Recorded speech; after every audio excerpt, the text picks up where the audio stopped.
I am a recovering talent acquisition leader. I was with CA Technologies, which is a big global software firm, for a couple of years, leading their employer branding and recruitment marketing efforts, which included candidate experience, a lot of the technology and tools that we use to make that candidate experience better and to get things done. I went through a simultaneous dual CRM implementation. Don't ask me how that went. No, it went fine. It's working. And we can discuss things like that. I know that lots of us are thinking more progressively today than we were 5 years ago about adding tech to the mix in order to make things more efficient. And it's not just because our competitors are doing it, it's because our leaders are finally starting to give us money to do it, right? So since I left CA Technologies, I was there for a specific time frame on purpose as a member of Allegis Global Solutions RPO team that worked on site there at CA. And during that time, I got to have a 6-person global marketing team inside of talent acquisition to do employer branding and experiment with some really cool things in recruitment marketing and candidate experience. I have been a Candy Awards board member since its inception, and so I'm active there, and I led CA to 3 awards, which I'm really excited about. And since I left CA, Allegis has had me acting as their head of marketing and their employer brand subject matter expert, which means I get to do some of that cool stuff I did at CA Technologies with all of our other customers, which is really fun. And so these are big Fortune 100 companies mostly, and so I'm getting to experiment all over the world with fun things. Because managers want to do things their own ways. Are hiring managers the toughest people to change behavior of in the organization?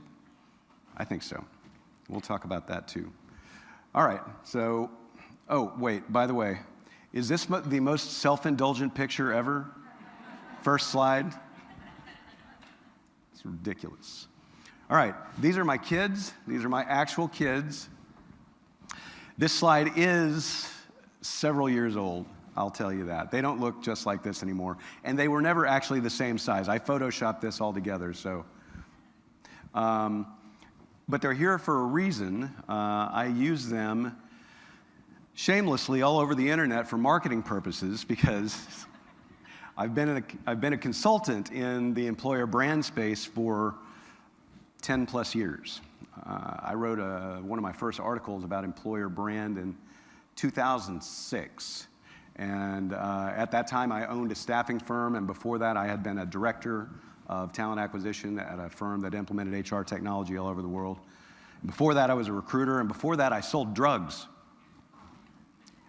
for GSK. It was legit. It was one of my first jobs out of college.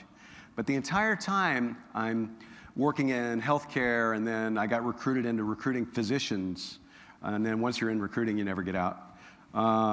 I was looking at things through a marketing lens. I've got an advertising degree from University of Oklahoma, and I'm all about shortcuts. How can I beat my competition? Because I'm not smarter, I'm not bigger or better necessarily, but I am creative, and I can address things in a way that maybe they're not thinking about. And one of those ways is by making myself more human to my customers and my audience and my job candidates. And so I plaster photos of my kids all over the place so people get to know me better. Before it was my kids, it was my dogs. So if you're going to tweet and you want to call out to me, I'm at fishdogs on the internet. You can go to fishdogs.com. My website's there, a lot of the stuff I talk about. And the reason for that is when I started my first blog, craigfisher.com was taken by some artist in New York. And so I started a blog about dogs. It was Craig Fisher and his dogs, because the tech people I was trying to recruit at the time in the late 90s, well, they all had some common interests. And there was a lot of these tech guys that were dog lovers, turned out, and gals. There wasn't such a big cat community online at the time. It was more dogs, and so that was good for me because I'm not a cat guy. But one of the examples here is that you can utilize your family members and personal things about yourself online to build trust without giving away all of your privacy, okay? What do we tell Facebook when we sign up? Too much, right? Everything. But I don't have my kids listed as family members on my Facebook page, and they're not allowed to comment on any of my Facebook posts, and I've never used their names online, ever. They've only ever been known as numbers 1, 2, and 3 sons, okay?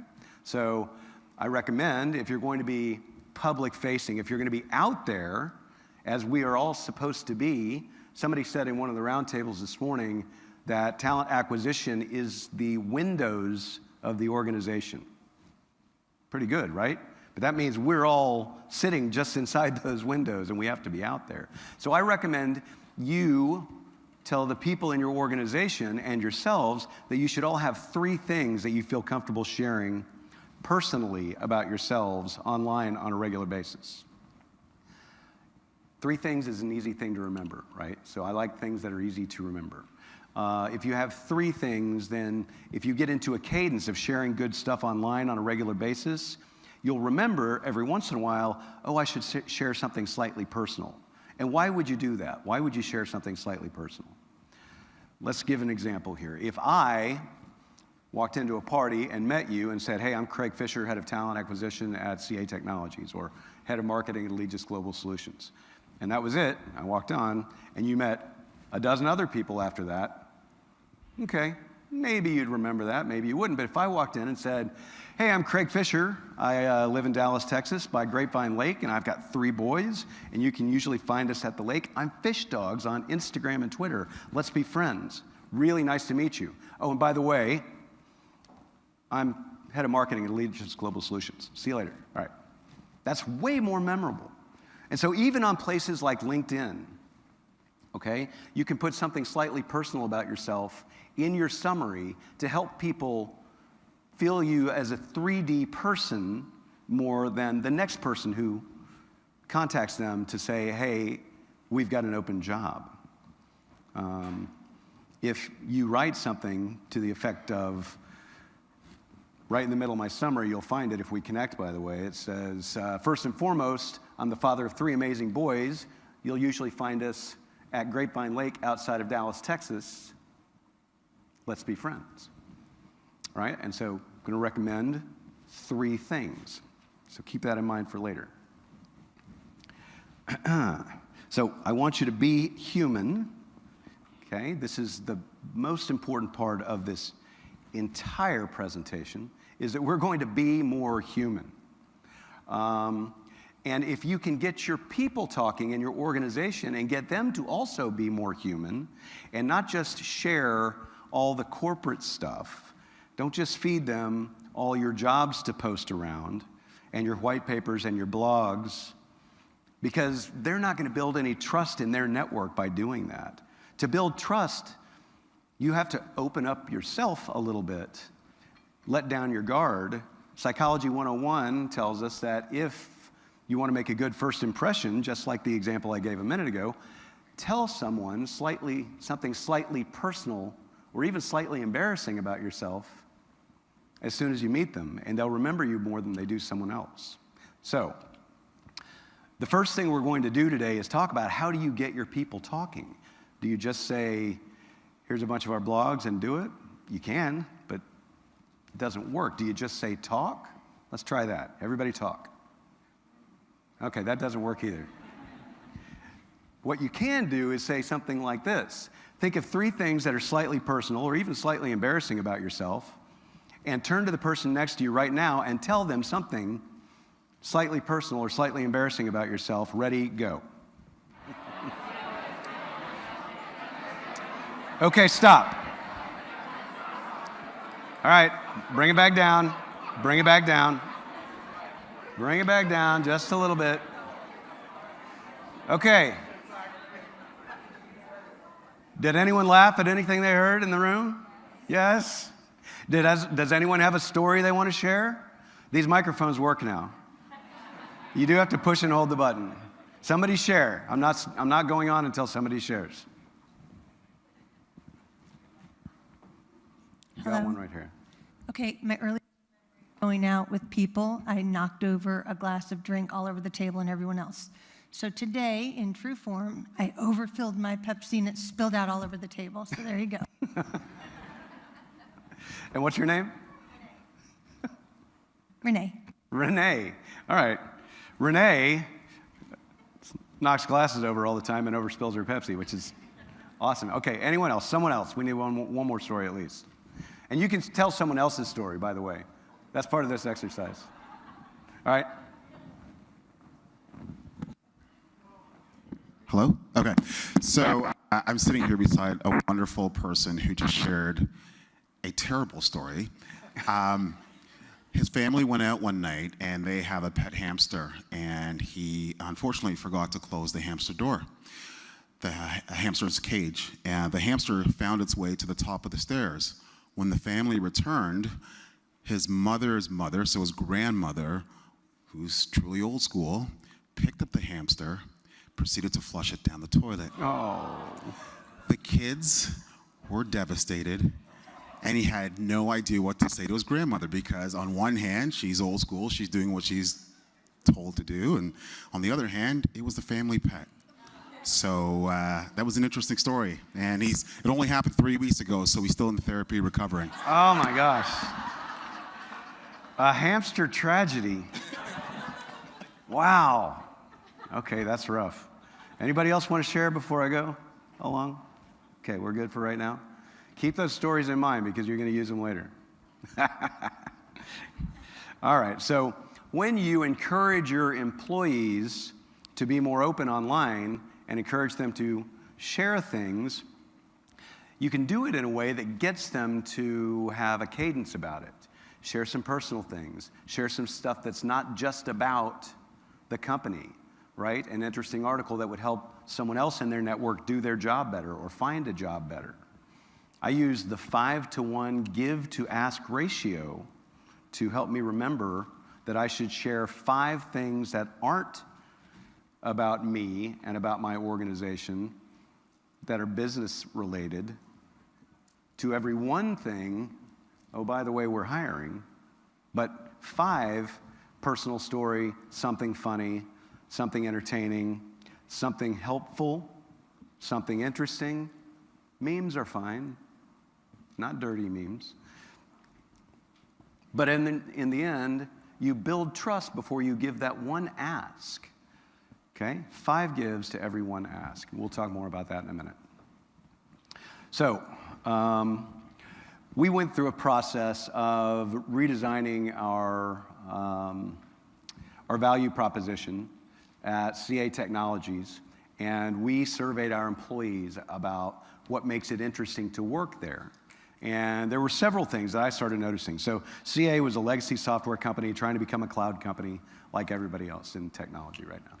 And they had turnover problems, and they used to be computer associates, and then they got into some financial issues with the Federal Trade Commission, and so they rebranded to CA Technologies, and then everyone thought that was California Technologies. No one knew what it meant, and so the new breed of workers coming up really didn't have any idea about who this company was.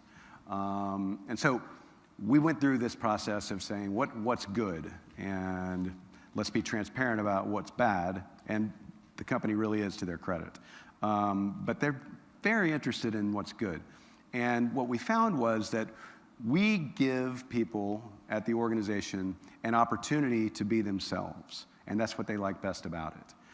We don't have strict dress codes. We don't even necessarily have strict policy about where you sit in some offices. We don't have strict policy about what you can bring to work, your own tech, anything you want.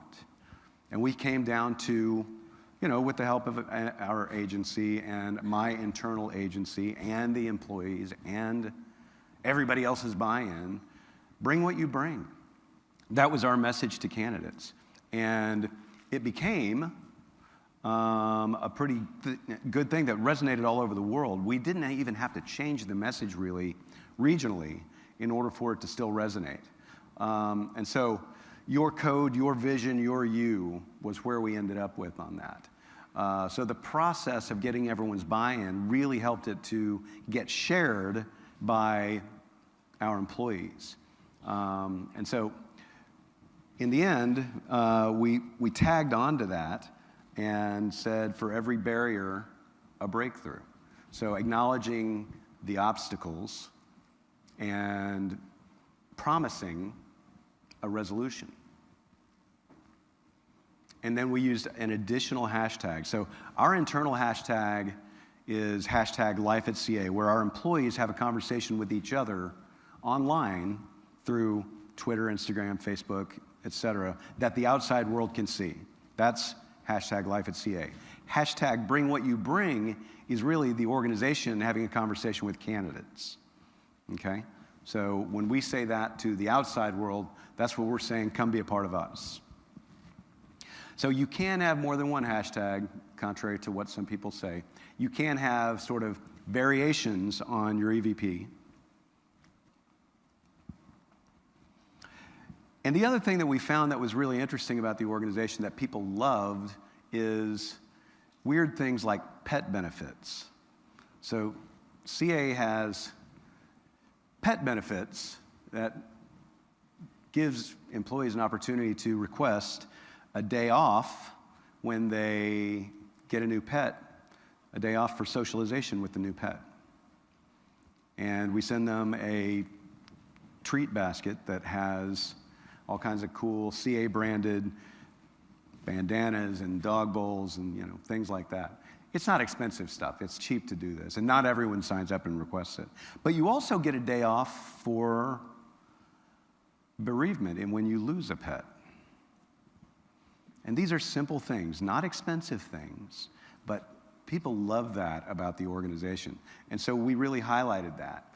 And the other thing that we did was when we send these gift baskets, I mean, we're really celebrating people, right? The whole thing. So we send these gift baskets, and in those baskets, we'd attach a card that says, hey, by the way, if you're going to share photos of your new loved one, right? Whether it's a new baby, a new house, we give people these gift bags of swag when they move to a new house, new pets, etc. Congratulations. If you're going to share photos online, don't forget to tag us if you want to. #LifeAtCA, because we want to share with you, and we think that's awesome. And everybody did. It's crazy. And I didn't have to do a darn thing but flip that switch and create some cheap postcards to put in these cheap bags, right? But it's the thought that counts. It's the appreciation. It's the, hey, I got a package full of stuff. It's the Amazon effect. How excited are you when that doorbell rings and you don't know who's supposed to be at your house? I got a package. What could it be? Does anyone order so much stuff from Amazon that they don't even know what's coming? Yeah. And so when this gift bag full of CA-branded stuff arrives, people just kind of started freaking out. They loved it. And then they'd look at this card and they'd be like, oh, I better take a picture with my stuff before I forget about it or throw it away. And so they would, and they'd put it online. And then we would repost that stuff with the repost app on Instagram and retweet that stuff from our corporate account and give those employees credit. Because there's a little app called Repost that allows you to tag the employee in the photo that they took when you post it from your corporate account. And so the 5-to-1 give-to-ask ratio wasn't just for the employees and our individuals. We actually utilized that from our corporate Instagram and Twitter accounts as well, so that we were trying to build trust in our network. And we found that when we asked employees to share things, that their networks didn't completely overlap like this. So we weren't always just talking to the same people. They only overlap about like that. So when we're saying, hey, this is us, this is our family, bring what you bring, be weird, whatever, be fun, they come to look at us, and all of our employees are sharing CA branded stuff on their dogs and babies and their vacations. We send out a beach bag with a branded towel and a bucket and pail and shovel that says CA Technologies for summer vacations. And boy, you'd be surprised at some of the fun summer vacation pics we get. So anyway, the 5-to-1 give to ask ratio, right? Share things as an organization like interview tips, resume tips, career tips, some things about diversity and technology, tech news, not just stuff that's all about your organization, okay? Depending on what your vertical is, you're gonna change that up a little bit, but you get the idea. All right, the second thing is, how do you get to the point where you know the types of things you wanna share? You have to know your audience, right? You have to understand who your targets are. And so one of the ways that we do that, a few years ago, I was invited to become an IBM futurist. And I went to an event in New York where they brought a bunch of us in to talk about the future of work and hack the future of work. And one of the fun exercises that we got to do, and this is 5 years ago now, something like that, was a design thinking workshop called empathy mapping. And so already we build personas, and we think we know what we're doing, but empathy mapping really gets you there, really takes you to where the person is.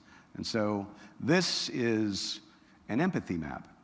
Now, we've enhanced our empathy map a little bit because most empathy maps are kind of boring looking, but we're handing out some of these to your tables right now, and let me show you how this works. When you do this exercise with your team, when I saw this, first of all, marketers have been doing this for years to understand the personas of who their buyers are, all right? I saw this and I thought instantly, well, this would be great to get to know who your candidates are, who your targets are that you want to attract to the organization. Who is your purple squirrel unicorn, right? And so I find that if I do this with my recruiting and sourcing teams, and I include managers and sometimes hiring managers, you put a big one of these on a board or on several boards, and you have the teams use multicolored sticky notes. There's too many of us here for that today, so we're gonna do a smaller version. But use black Sharpies and multicolored sticky notes and fill in these quadrants. You can start to understand who is my purple squirrel unicorn, okay? So you're probably gonna have several depending on the vertical. But ours at CA Technologies, we decided was a 27-year-old Latina STEM grad from Stanford, okay? Or somewhere like Stanford. Now, that's kind of old school thinking, and we knew it, but we wanted to understand if this person exists and where they exist, and what do they see when they go through life? What's the first thing most people see as soon as they get out of bed in the morning or don't get out of bed in the morning? Right? They see this. And what do? They check their messages. They check Facebook. They check lots of things, WhatsApp. And are those opportunities to advertise to people if we know what time of day they're getting up and what apps they're looking at? Yeah, absolutely they are, right? What are their pain points? What are their motivators? How do they talk to their friends about work? Are they more interested in prestige than in salary? Do they coach soccer? Do they play soccer? Do they need to be close to their family? Do they still live with their parents? Maybe, right? And so the job is to say, let's agree on who this person probably is, and then let's all put our ideas on the board to see what we come up with. And then when you know who this person is, what their pains are, then you can answer their gains. And their gains are the things that you can use in advertising and content that you share online to share the parts about your organization that answer their pain points. Flexibility, freedom, right? You be you, bring what you bring. Work from home. Whatever those things are that you can say, would attract the person you're trying to get. And this is how you figure out who they are. So today, we're going to do that. We're going to do some empathy mapping, okay? So we're actually going to literally use the maps that we've just handed out, and your table is going to decide on a purple squirrel unicorn of some kind. You can use an example from any of your organizations and say, I've got one, or you can just agree on something completely unique. And you're going to fill in these quadrants. Now, on the pages that you got, they're really not big enough to fill in the quadrants. Just use your pen. You might just make some columns on your notepads, okay? But we've got 10 minutes to do this total, okay? And maybe not even that much time. So, are you marked? Get set, go. We need to start bringing it down a little bit, wrap it up, because we got to talk about this a little. We need to discuss some results.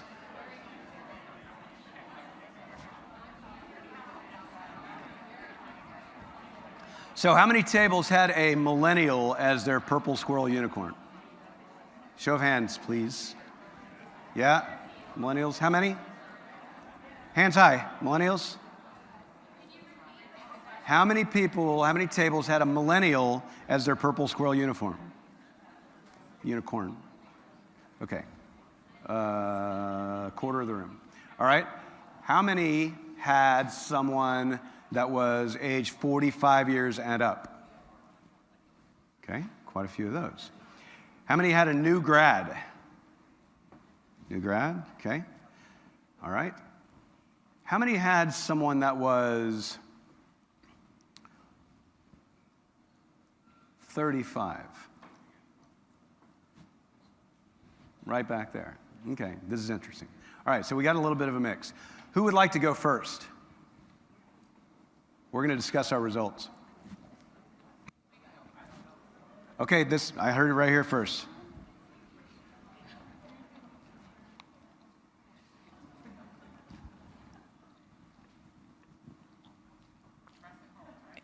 Yes, that's tricky. When you start reading, you'll forget.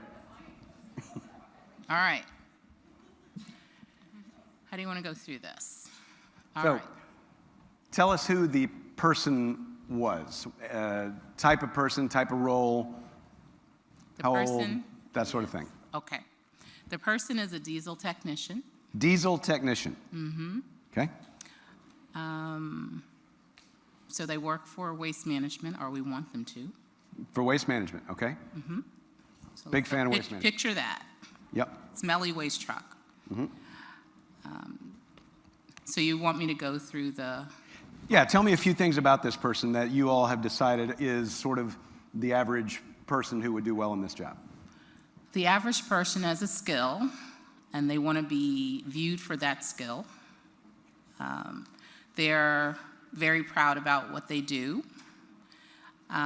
They like to provide for themselves and their family with their skill. So that's where the confidence and being proud. They want to hone their skill.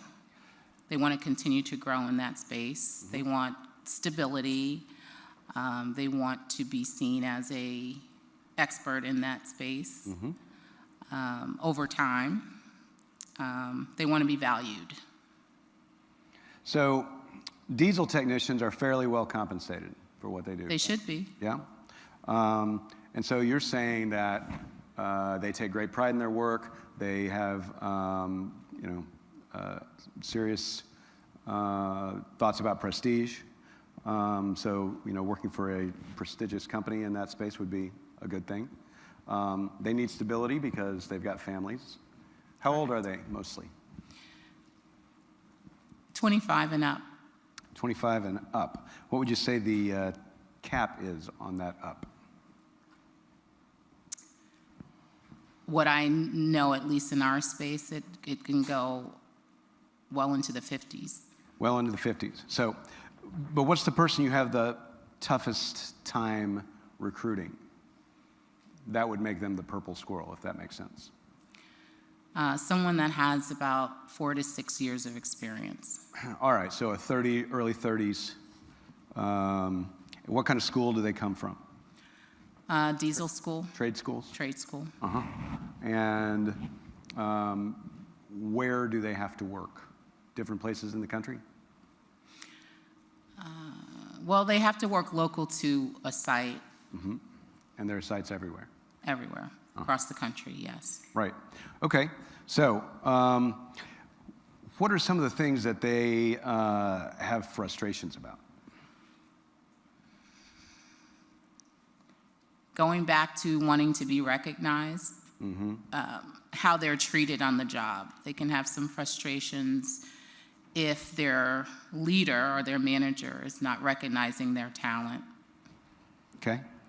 And so, I think in Gaines, we could say certainly that advertising things about recognition and prestige and pride in work and stability, right, on a regular basis would hit these folks right where they need to be hit, right? Absolutely. Okay, and so what are some of the touch points throughout that person's day that you might be able to sort of tickle their fancy? Let's see. So are they Well, on, going are they on back Facebook? to, Facebook of late, Yeah. we found that now this population is connected from a social media standpoint, but also in the community. So where do they play after work? It could be in associations. It could be at getting tools. It's just finding where they are when they're not working.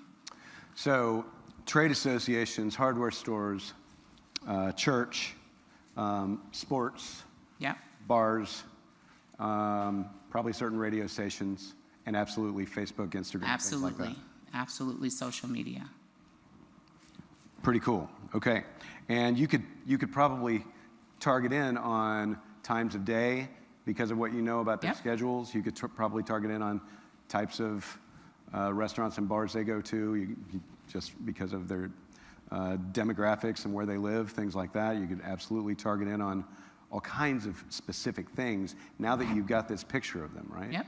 Yeah. You could take this to marketing and say, zero in on that. Yep. Okay. How do you feel about this? Really good. It would be nice to take, our business partners, our managers, definitely those in the talent space, HR, through this exercise so they understand what the pain points and how to overcome those pain points in this space, because it's a very important position for us. I can imagine. I like it. Very well done. All right, who's next? Right here.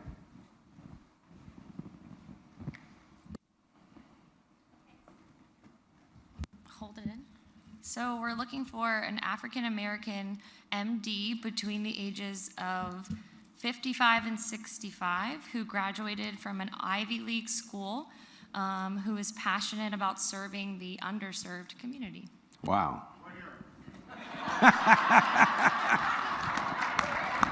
And we've just made a placement, ladies and gentlemen. It's the first time ever? Okay. Pray, continue. All right, so, okay, you can't cheat here. So tell me about this person's lives. What are they interested in? What are they concerned about? So this person is definitely concerned with feeling like they're valued. They want to make a difference. They want to help folks who don't maybe have health insurance, who maybe are just kind of in, like I said, underserved communities, things like that. So maybe Doctors Without Borders, we would look at maybe Red Cross, FEMA volunteers, things like that. Okay. Are they worried about money? Hopefully not. But that's a pain point for them in hiring is they could probably make, a couple $100,000 more working in a private practice or, getting that healthcare money, where Right. this is a little bit more focused on helping people who don't have healthcare, free clinics, things like that. Yeah, so we've got to talk about value and serving and things like that, right? In the way we address content that we would put out in the world. So What's their day look like? How would you find places to get in their peripheral vision? So again, maybe Red Cross events, maybe natural disasters, things like that. So maybe you would, FEMA, things like that? yeah, go out and look at, here's this big long line of people that were injured maybe in a natural disaster, and so we're helping them, and this is how many lives we're touching, and individuals that we're helping, things like that. So, do you think that radio and television advertisements would work for this at all? Probably not. It'd be a lot of maybe imagery. Good. That's right. Because they don't have a lot of time, right? Right. But what type of media would work? So Facebook, Twitter, Instagram, maybe Snapchat, if you were using like the location. So you're saying a 55-year-old group? doctor, MD, uses Snapchat from an Ivy League school? Well, someone said earlier that the growing number of Snapchat users is. I think that's a stretch. I'm just saying, look, if I'm your marketing advisor, I'm going to say that's a bit of a stretch. We'd probably look at like some other physician sources like Doximity or Sermo, Text Recruit. We can even geofence where they hang out. Yeah. So, yeah, definitely mobile, right? I mean, absolutely. They're going to be looking at their mobile devices for sure. Thank you. Okay. All right. Very good. Well done. Thank you.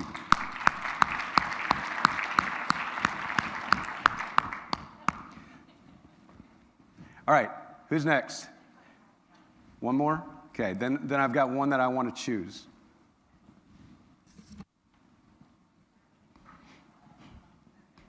Keep it, hold it down. Okay, there we go.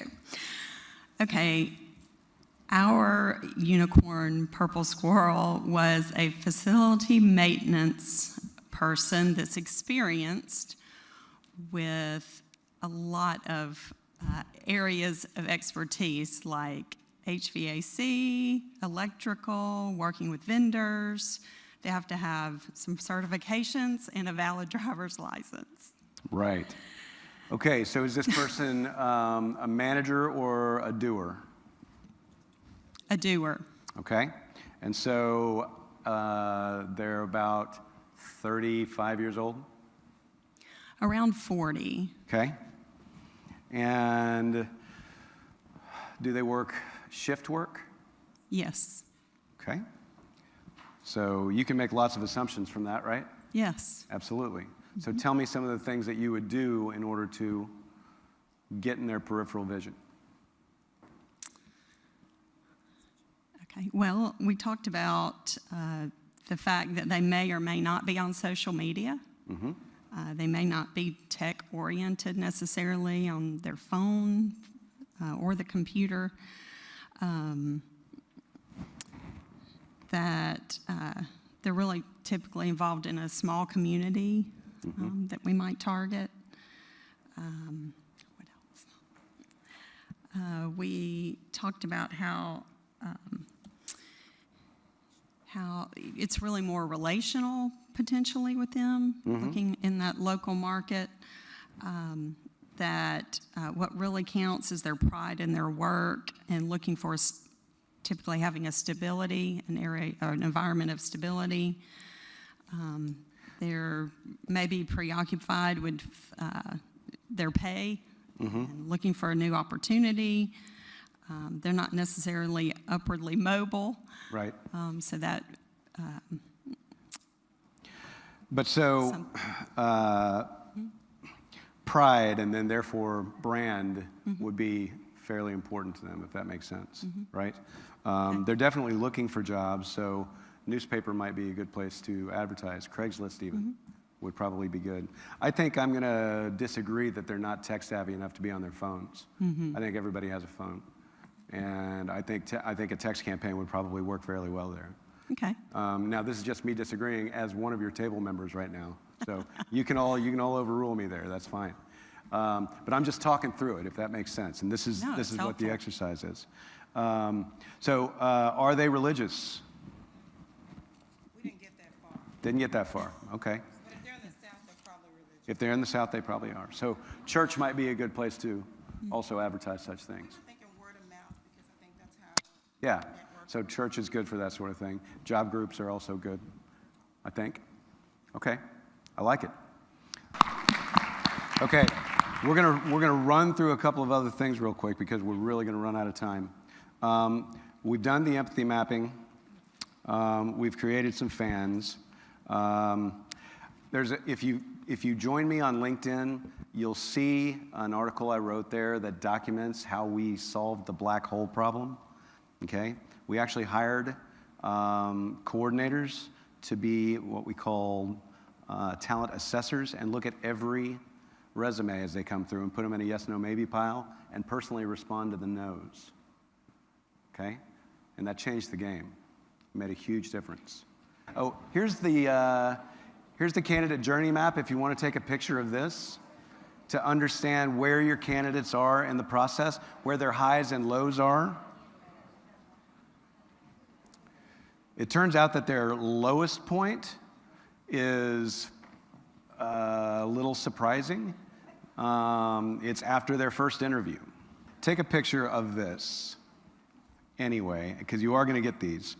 But your headline on your LinkedIn profile should have keywords in it that Google can find, okay? Like currently hiring master engineer, Dallas, Texas, okay? So your name, which is right there, near keywords, okay? And the word jobs, for great jobs, okay? That's the #1 search term used for jobs. You can actually come up on the first page of Google for obscure things if you put a location near the word jobs, near those keywords. If you search on Chrome right now for employer branding strategy Dallas, you'll find me, my LinkedIn profile, right up there at the top. If you look for LinkedIn training Dallas, you'll find me, my LinkedIn profile, because I put these keywords in my headline, okay? If you all ever want to talk more about that, just give me a call. You can find me. I'm easy to find. I've given half you my card already. All right, so we don't have time for more Q&A at this point because we're really literally right at the mark. And we're not going to rewrite all of our LinkedIn headlines, which is our final project. What we are going to do is look around at each other right now and say thank you to each other for this great experience. This is cool. And this is a very engaged group. So that's it for me, ladies and gentlemen. And I want to say thank you very much to you. I appreciate you.